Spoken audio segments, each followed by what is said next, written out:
it is not only an immense power which we each of us have and which empowers us, but it is also something which definitely allows them for so many events to happen and to become true or not to become so true. So if we flip this round and say, if Article 19, if the freedom of expression is taken away, does that render everything else pretty much useless?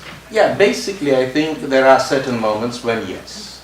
It is one of the things, it is one of these clicks which enable other clicks to happen. Yes. The topic of our discussion is the piece one click away.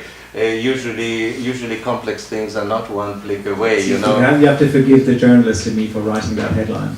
No, but that's true. But you need that click in order for other clicks to happen. Tell me, before I embarrass you any further, is there any internal debate within UNESCO, your division or even at a different level, about whether this fight against fake news or the fight for the protection of sources or liberty of expression, whether it goes too far? Do you have governments or delegates who say, "Ooh, you know, we're actually quite happy to find out who our journalist sources are because then we can control them. We're not going to support your drive to protect them at all costs." Do you get that kind of debates, or is everyone at least paying lip service to all of this?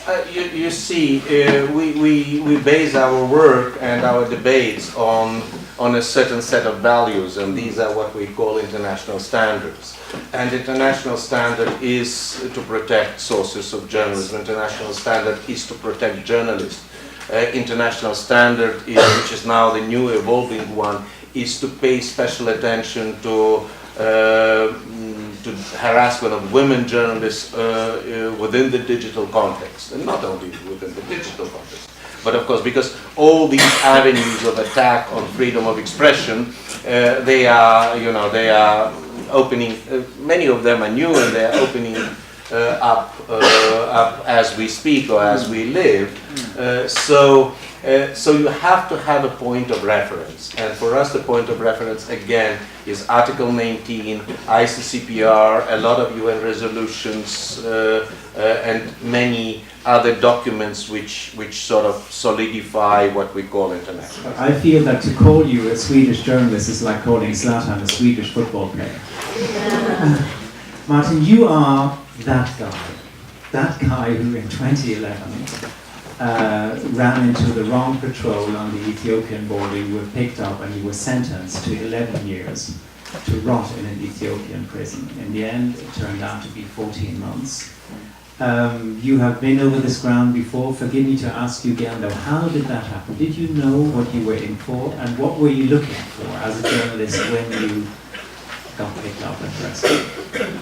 Thank you. I mean, first of all, it's a privilege to sit here and be able to talk about this experience. If I had been an Ethiopian journalist or a Somali journalist, I had probably been shot in the desert or would still be in that prison.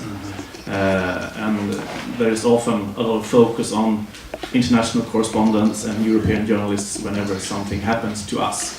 But if you look at the statistics from UNESCO or other partners, I mean, the most dangerous profession you can have is to be a local journalist and write about local issues. So let's just never forget that. Mm-hmm. But my aim at that time was to investigate the human rights situation in the Ogaden region, which is a closed-off region in eastern Ethiopia. Yes. And there was a lot of journalism being done on the topic, but it was journalism based on opinions. So usually the stories would go like, well, A says so and B says so, and in the end, let time tell. Time will tell. That sounds a lot like news agency journalism. And yeah, that's usually what you get if you don't send anyone there. And the problem is that it was a region that was closed off to the world. Red Cross had been kicked out. Doctors with Borders had been kicked out. Foreign journalists who had tried to get in before had been arrested and kicked out. So that was, our risk assessment, what we thought would happen if we were apprehended by the Ethiopian military. What did you think would happen? That we would be arrested and then kicked out of the country. Okay. The reason going into Ethiopia was that we had listened to so many refugees and so many stories from refugees, stories of burned villages, of rape, of people being forced to move. And there was also a Swedish-linked oil company that were planning to explore oil in the region. Okay. So, I mean, the core issue was to find out what was going on here. Okay, so when the Ethiopian military arrested you, an ordeal began that violated probably more than half of the 30 human rights that are in the Universal Declaration. Yeah. Do you want to tell us how that went? I mean, we understood quite early on that the conflict level It was in this area, photographer. were much higher than we had anticipated. Uh-huh. We passed the villages that had been abandoned. We met refugees fleeing towards the camps in Dadaab in Kenya, and we felt that there's really a story to tell here. But after walking 3 days and 3 nights, we were attacked by the Ethiopian army and shot. And I was shot through the shoulder. Yuan was shot through his arm and arrested. But I'm not angry at them for shooting me. Hey, I was in a war zone. That happens to journalists, and that risk has always been there. I mean, one of the first journalists killed in the field was Mr. Kellogg. And he rode with General Custer to the Battle of Little Bighorn and was killed immediately. So, I mean, journalists being killed in conflict zones is not new. I would say what was new was that I were charged for terrorism. And that, I think, Because changed you everything. had accompanied a rebel group coming over the border, is that what happened? Yeah, because we met the rebel group fighting inside the Ogaden region. And, I mean, for decades, one of the core demands on journalism is to speak on both sides. You speak to the government and you speak to the opposition. But we see a development now where a government puts a terrorist label on not only, armed group, but also legitimate opposition groups. Yes. And then you would say that speaking to them now becomes a moral support of terrorism. And that was a surprise for you. That was a surprise. The commander arresting me, the vice president of the region, he at one point he arranged a mock execution to make us more smooth to handle. And after that, I told them that what you just did, it's a violation of international law. Give us a lawyer if you want to accuse us of something. Let us call our embassy. But you don't mock execute journalists who you arrested. And he just laughed, and I remember he took out his satellite telephone and he said, "You want to call the Human Rights Commission in Geneva, huh? You want to call them now?" He knew exactly all the rules and regulations he was violating, and he also knew that he would get away with it. Eventually he got pardoned. Yeah. Had you expected that? In one way it's a tradition in many states, and including Ethiopia. You arrest journalists and you give them very high sentence, life-destroying sentences, and then after a while you pardon people. And it creates... There was a joke in the Cité prison. It consisted of 8 zones, and there was always a joke when someone was to be released. Now you will transfer to zone 9, because there was this regime of fear also outside the prison. So of course it's a method being used. But what I see from... It was a tough decision to take, to ask for pardon. In the beginning, and to ask for clemency. We hadn't survived there for 11 years. On the other hand, it's a tough decision to live with. Maybe it was easy to take, but a tough decision to live with. And there are people there who are beyond brave, who doesn't take that card, who doesn't have that card to play, and who sit their full sentence and then go out and then continue to work as journalists. And those are the ones really changing that country and inspiring a new generation of journalists in the region. Looking back, do you regret having gone into that zone? I don't believe in regret as a method in life, really. But I think you have to learn from the experience, and I think it has been a learning experience for me, for my colleagues, for many governments, and I think there's also been, you can see Sweden is a small country, but we have had a lot of incidents with journalists the last years. First we had me and Yuan in Ethiopia, then we had the brutal murder of the Swedish radio correspondent in Kabul, Nils Horner, Then we had the kidnapping of also a Paris-based Swedish foreign correspondent, Magnus Falkeved, and Niklas Hammarström in Syria. We also had Joakim Medin in Syria. And that is only small Sweden, you know, and you see the same pattern internationally. So there is a hunting season on journalists, but it's not going on unwritten or untold. Or unchallenged. I mean, you can see all these great initiatives within the UN system, the protection plan for journalists. More and more governments are talking of the importance of journalism, promoting democracy.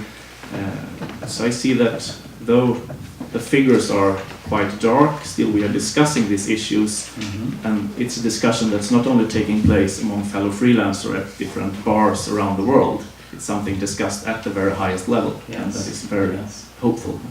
Did that experience change your journalistic ethics or your journalistic outlook in any way, or is it just, you know, you had that outlook before, you have it now? I mean, I feel it's more important than ever to cover blind spots of the world and to be back in the saddle and reporting and doing stories.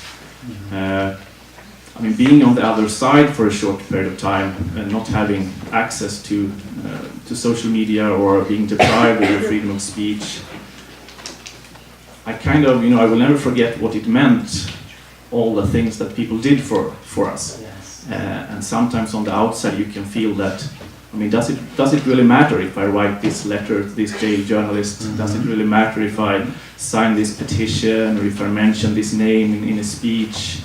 But I'd say for those prisoners of conscience, it's more important than bread and water. It's more important than everything to be mentioned in speeches by politicians, to have those letters coming to the prison. And I mean, we never got to read the letters, but we could see the piles of letters on the prison officer's desk, and we knew he had to burn them and he had to censor them, but just seeing them and just knowing that there were letters coming to this prison, it gave you also a certain protection. Because police officers would think, why are these two Swedish terrorists getting so many letters? And that could create a discussion, you know, with them. Well, you know, we aren't really terrorists. And I mean, that really helps. So I mean, we have David Isaac, a colleague. He's been jailed in Eritrea now for the 17th year. I write letters to him. The country with the worst record on press freedom in the world, is that right? It's a tough fight with North Korea. I mean, I write letters to him. I don't think he will ever get them. But someday, somehow, he might know that there were letters written to him. Now, when in 2011, 2012, Twitter was just about beginning, not really there yet, you know, Facebook was there, but the big media, digital media revolution was only in the beginning. Now, would your fate have changed in any way? Would your situation have changed if there had been maybe a massive social media campaign on your behalf rather than just letters? I don't know. It's difficult to say. I think, you know, I think you need to go further back in time to compare. Okay. And I know that Desmond Tutu was asked the same thing. Fighting apartheid. Had it made any difference if you had social media? And his answer was definitely yes. But I also think that it can work the other way around. I mean, these tools can also be used to rapidly, you know, create a deficit in press freedom and other issues. I don't know. I just know that from the inside you could bribe a guard and get in, for example, drugs or a knife or your wife or husband. That was possible. But how much beer or dollar you even, you know, wanted to pay the guards? There was no one who dared to smuggle books or newspapers or anything written. Could they have crowdfunded or a bribe or something? No. But there was no the punishment for bringing in books or newspaper or something was so high, so no one dared to do it. And I think that Article 19 again. Yeah, that was tough at the time, but in hindsight, I think it says something about the power of the written word. When I wake up in the morning, it takes me 5 or 10 minutes to find out what mood I am in for that day. But you have an algorithm that allows you to look at the mood of the entire world. You know, when I'm struggling with just myself, you actually have a mood meter for the world. Can you explain to us how that works? Yeah. It sounds really simple, but actually it's not. Yeah. It was like 1.5 years ago we started talking at the academy that how can we translate the deeds and person of Raoul Wallenberg into today. And of course that's something in the digital era. And we were actually looking at the PISA results from schools, you know, how good is the level of mathematics and language and so on. And it's a big competition among countries and who is the best in mathematics and so on. And one of the commentators for this PISA study said that how can we make sure that empathy is as important as mathematics in school? We can be the best in the world in mathematics, but if we use the mathematics for making nuclear weapons or anything else, then it's... So we sat down at the office and said, how can we make sure that empathy is as important as mathematics in school? Because what we do is work with high school students mainly, and teachers. We said that we need to measure empathy in some way, because if you measure something, then it's getting important. And it has a figure. It has which a makes figure. it almost mathematics. Yeah, and all those soft values, you need to put that into numbers to make it really matter, both in business but also in our sector. Yeah. So I was speaking to a lot of politicians and some researchers and asked, how can we put a number on empathy, our level of compassion? How can we put that into a number, something measurable and something we can measure for years and years?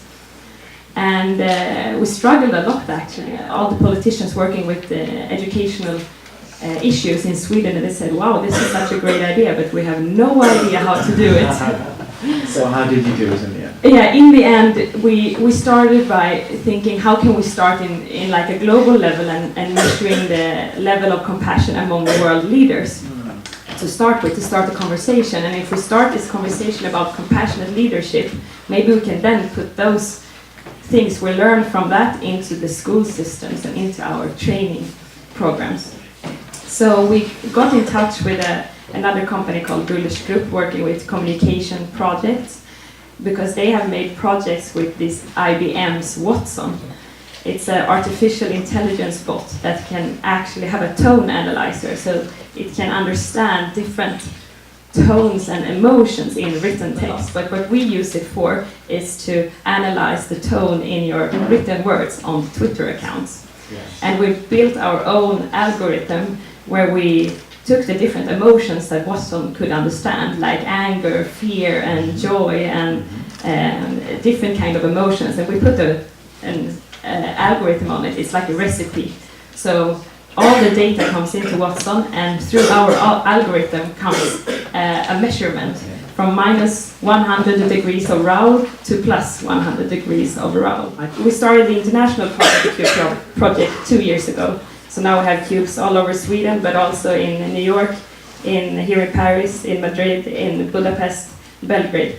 And just to recap, each cube represents a human right. Yes, so in Sweden... 1 to number 29, and 30 is the big one because it is the right to human rights, and that's the one that's outside the door. Yeah, actually this one in Paris is the only one we send with a truck from Sweden. So right now we have 29 cubes in Sweden, and number 30 is here in Paris. So each of the 30 cubes represent each of the 30 articles from the UN Declaration. And we assign 30 different schools every school year, and they get assigned one of the cubes, and all the students get to interpret, what does this article means to me, or expression mean in your everyday life? What does the right to education mean to you, or the right to marry who you want, or the right to speak up?